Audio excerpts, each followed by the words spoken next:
I am the depth. I am the one who goes down. I am the one who reaches through earth and frost and death itself to pull her back to life. Diary entry number 10. The depth calls, circa 1956 to 1957. Foreword. My name is Edward. This here's my diary, written in nights that don't find endings. I learned that frost ain't the last thing the ground's got to say. Under it lies a voice that don't go quiet, but waits. It don't call loud, it calls soft, like water flowing against stone. Today I write about that voice, about the depth, about what moves when nobody's looking. I got their files here. Read what they wrote about that night, about the light, about the movement, about the disturbance in the earth. They called it minimal, called it exploratory, called it symbolic, but they were wrong. It wasn't minimal, it wasn't exploratory, it wasn't symbolic. It was real, it was necessary. It was the beginning of the great works, finally, truly starting. All those months, years maybe, of preparation, of listening, of learning the language of the ground, of feeling the trembling, of hearing the voices. All of it led to this night. The night I finally broke through. The night the spade finally cut deep. The night the boundary between above and below finally cracked open. They thought I was disturbed, thought isolation had broken my mind, thought grief had twisted me into something pathological. But they didn't understand, didn't see that I was the sanest person alive, the only one who understood what needed doing. Ma was down there, 6 feet of earth and frost and time between us. But that barrier was temporary, was breakable, was nothing against the force of my devotion. I'd been preparing, studying, practicing, learning exactly how hard the ground was, how deep the frost went, how much force I'd need, how careful I'd have to be. And that night, everything aligned. The frost was right, the moon was dark, the town was asleep, the earth was ready, and so was I. Their report from 56 states: additional sighting of light and movement at cemetery. Tracks lead toward tree line. Ground disturbance minimal, but detectable. Minimal. That word again. Like they couldn't admit what was really happening. Like they had to downplay it, make it smaller, make it manageable. But there was nothing minimal about it, nothing small, nothing manageable. I was opening the earth. I was reaching for my mother. I was doing what love demanded. And they watched. They documented. They measured and photographed and wrote their reports. But they didn't stop me, couldn't stop me, because I was doing nothing wrong, just loving, just saving, just preserving. Chapter 1. The Invitation. Sometimes it don't come with words. The depth calls with quiet. With that feeling that the ground under you suddenly gets lighter, like it wants to breathe. I sat in the shed, the spade beside me, oil in the lantern fresh. Wind was gone. Everything was still. Too still. I knew she was calling me again. Not loud, not demanding. More like a familiar thought that was already in your head before you thought it. I stood up. My hands already knew what needed doing. FBI field note records. Subject later reported calls from the earth. Expression of religious audition relating to mother figure. No evidence of acoustic hallucination at time of examination. Religious audition. That's what they called it. Tried to make it medical. Tried to make it pathology. Tried to explain away what they couldn't understand. But it wasn't hallucination, wasn't mental illness, wasn't break from reality. It was connection, was communication, was hearing what most people are too deaf to hear. The earth does call, does speak, does invite. You just got to be still enough, quiet enough, open enough to hear it. And I was. I'd made myself into the perfect receiver, the perfect listener, the perfect vessel for the earth's message. So when the call came, I answered, like I always did, like I always would. I picked up the spade, checked the edge, still sharp, still ready, still hungry for earth. The lantern was full, the wick trimmed. The night was perfect. Time to go, time to dig, time to reach through. Chapter 2. The Path Through Fog. Night was white. No moon, no stars, just my lantern's light. I walked the old path. My feet knew every step. Fog hung low over the field, pulled threads across the earth, like it was marking paths for me. I followed them. Every line led where frost gave way, like somebody with an invisible hand had prepared the way. My fingers were numb, but my heart beat to the rhythm of the ground. It was like we'd become synchronized, the ground and me. Two bodies, one breath. Forensic site analysis notes. Ground compression at 3-meter intervals, identical to previous nights. Spade impressions identified. No depth penetration. No depth penetration. Not yet. Not at those intervals. Those were just markers. Just guideposts.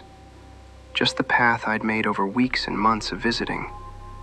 But tonight would be different. Tonight wouldn't just be marking. Wouldn't just be testing. Would be actual digging. Actual breaking through. I'd chosen the spot careful. Not Ma's grave. Not yet. Had to practice first. Had to learn on someone else. Someone fresh. Someone whose body would still be intact enough to teach me what I needed to know. The fog led me there. Led me right to the spot I'd picked. Like the earth itself was guiding me. Showing me the way. I set the lantern down. Adjusted the shield so the light wouldn't carry far. Wouldn't be seen from the road. Wouldn't alert the town. This was private. This was sacred. This was between me and the earth and what lay below. I tested the ground with my boot. Hard, frozen, but not impossible. Not with the right tool. Not with the right force. Not with the right determination. I picked up the spade, felt its weight, felt its purpose, felt it wanting to bite into earth, and I gave it what it wanted. Chapter 3. The Voice. It was there, where fog was thickest. No sound, no wind, just the humming. It was deeper than sound, closer than thought. I knelt. I felt the trembling again, stronger than before. It wasn't the ground's trembling no more. It was mine. I whispered, "I'm here." And it answered. Not with a word, but with warmth that came from below. A movement under my hand, barely felt, but real. I knew I wasn't dreaming.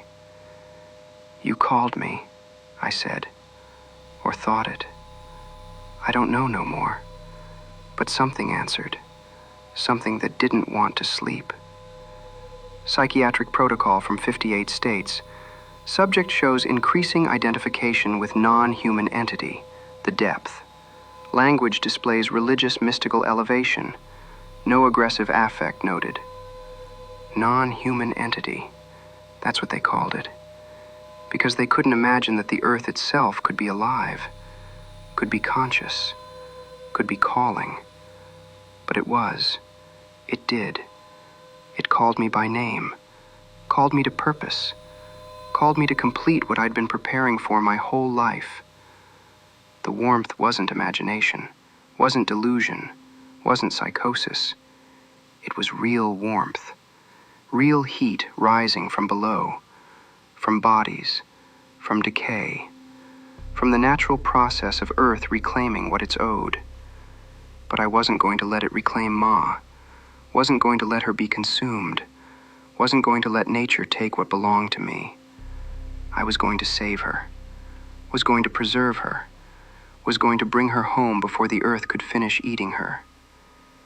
And this night, this grave, was practice, was learning, was preparation for the real work that would come after. Chapter 4. The Hands. I don't know when I took the spade. Maybe before. Maybe I never put it down. I held it tight, like it was part of me. Metal's honest when you lead it right. It don't make mistakes. Only people do that. I set it in the earth, slow, like I didn't want to hurt it.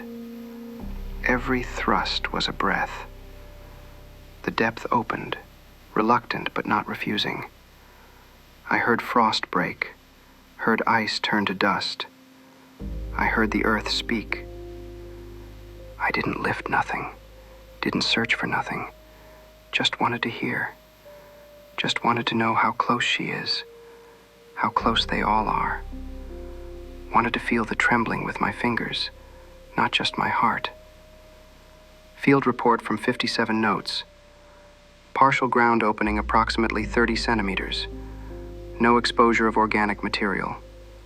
Tools: spade, lamp, cloth gloves. Site not classified as grave opening. 30 centimeters. About a foot. That's how deep I got that first night. Not deep enough. Not nearly deep enough. But deeper than I'd ever gone before. And they were right. No organic material exposed. No bones, no coffin wood, no body. Just earth. Just layers of frozen soil. Just the beginning of the journey down. But I felt something. At that depth, at the bottom of that small hole. Felt warmth. Felt vibration. Felt knowing that I was getting closer. The earth resisted but also yielded. Pushed back but also invited. Made it hard but not impossible. Like it was testing me, seeing if I was serious, seeing if I had the strength and dedication to go all the way. And I did. I would. I'd dig through iron if that's what it took. But not tonight. Not yet. Had to pace myself. Had to be smart. Had to make sure I could finish once I started. So I stopped at 30 centimeters, filled it back in, smoothed it over, made it look undisturbed. But I marked the spot in my mind, marked it perfect, so I'd know exactly where to return. Chapter 5. The Warmth. When frost broke, warmth came. Not the kind you can measure, different kind. I felt it in my palms, in my chest. It was like earth was breathing, like it was alive. I smelled the old smell, the one of soap and metal. I smelled Ma. I said, "I'm here, Ma." Wind didn't answer, but the depth did. I felt movement under my fingers, a slow pressing, like someone returning the touch. I didn't pull back. I stayed. I knew it was right. Psychiatric evaluation from 59 notes. Subject describes warmth and touch as proof of divine communication. Expression of mystical experience with reality loss. Behavior ritualized, not violent.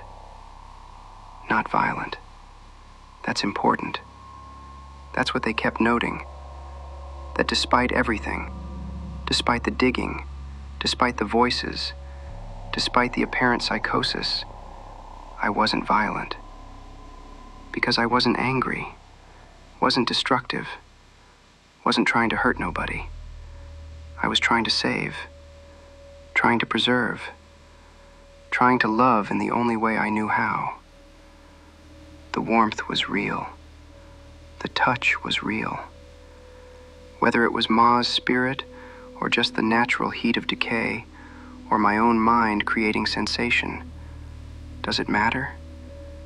It felt real. It meant something real. It drove me toward real action. And that's all that counts.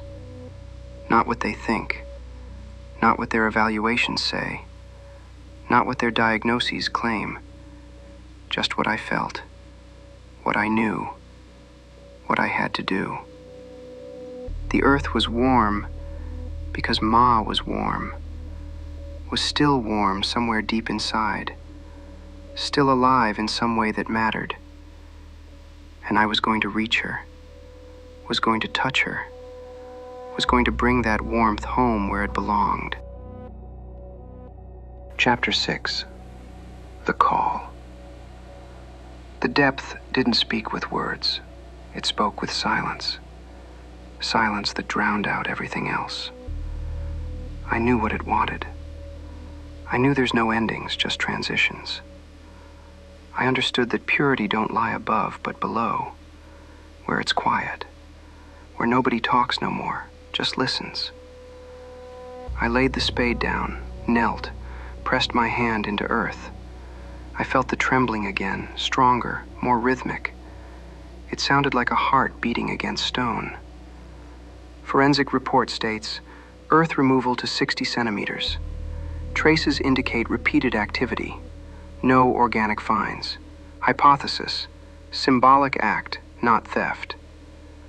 60 centimeters. 2 feet. That's how deep I got before I had to stop. Before exhaustion took over. Before the risk got too great. Still not deep enough. Still no coffin. Still no body. But closer. So much closer. And they called it symbolic, called it ritualistic, called it performance instead of purpose. But it wasn't symbolic. It was real. It was actual digging toward actual goal. It was preparation for actual exhumation. They just couldn't see it yet. Couldn't understand what I was building toward. Couldn't imagine that I'd actually do what I was obviously preparing to do. Their hypothesis was wrong. It wasn't symbolic. It was practice. It was rehearsal. It was learning exactly how much work it would take to reach the bottom. And now I knew. Now I understood. Now I could plan the final night. The night I'd go all the way. The night I'd break through and bring her home. I saw light in the depth. Maybe it was the lantern. Maybe not. I just know. It looked like a hand. A hand reaching up. Reaching for me. Reaching to be saved. Chapter 7. The Silence After. I walked back slow with earth on my hands. Frost had eased. Wind came back, but softer. The house waited. I washed my hands in the bucket. Water turned dark. I looked in and thought, that ain't dirt. That's memory. I went to bed.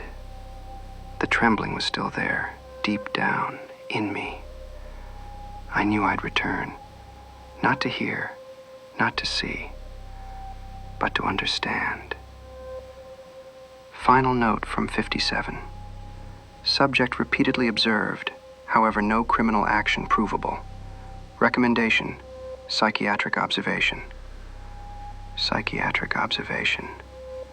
That's what they recommended.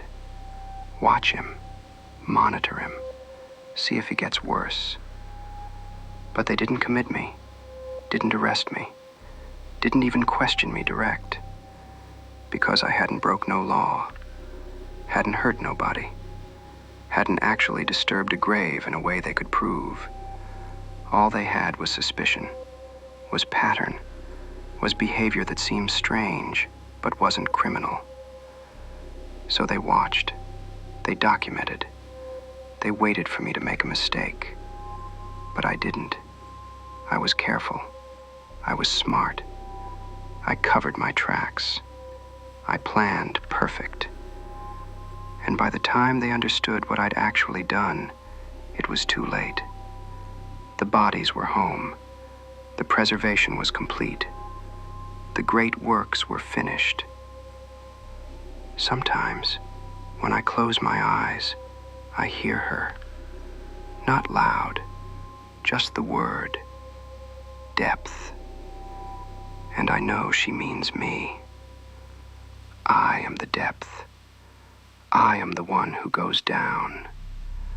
I am the one who reaches through earth and frost and death itself to pull her back to life. Next entry will tell what happened when I finally went all the way. When the spade finally reached coffin wood. When I finally held her in my arms again. But that's for tomorrow's writing. Tonight I just listen to the trembling and plan, because I know exactly what I need to do, and nothing will stop me from doing it.